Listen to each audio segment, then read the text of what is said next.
baju ayo jago jo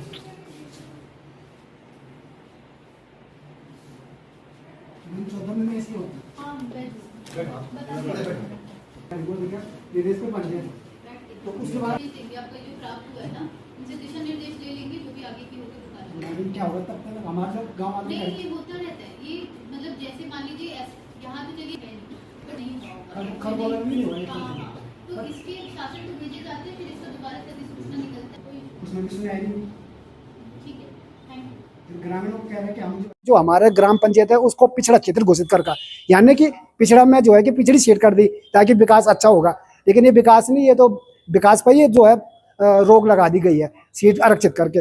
अब एक तरफ तो आपने ठीक है पिछड़ी जाति सीट कर दी, हमारे यहाँ वो ओबीसी दिखा रखा है 2011-12 जो जनगणना हुई थी, क्योंकि हमारे यहाँ 16 लोग रहते हैं, लेकिन आप पिछले 14 से हमको प्रमाण पत्र नहीं दे रहे हो। 14 में भी हमारे भाई ऐसी पेज फंसा था कि वो सीट जो है मैला कर दी थी, तब हमने बहिष्कार किया था। तो लास्ट में जिलाधिकारी के महोदय से एसडीएम तहसील प्रशासन ने हमको प्रमाण पत्र निर्गत कर दिया। लास्ट वही प्रमाण पत्र बना था, उससे हमारे यहाँ प्रधान 5 साल हो गया था काम।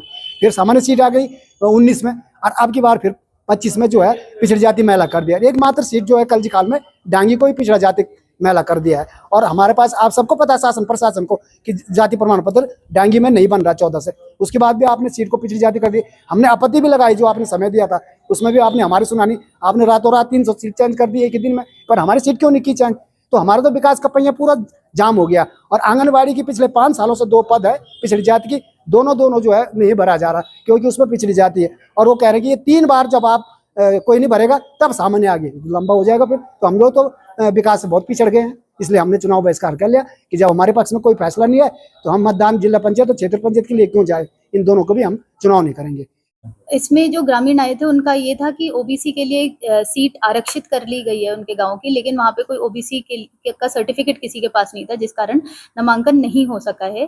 तो इसका संज्ञान हम लोगों ने ले लिया और इसको आज जो पत्र भी प्राप्त हुआ है इसको हम लोग शासन को भी भेज देंगे आगे मार्गदर्शन के लिए कि इस पे आगे किस प्रकार से चुनाव की कार्रवाई या जाति प्रमाण पत्र की कार्रवाई इस प्रकार से की जानी है। इस पे जैसा भी मार्गदर्शन होगा उस अनुसार हम लोग शीघ्र कार्रवाई करेंगे।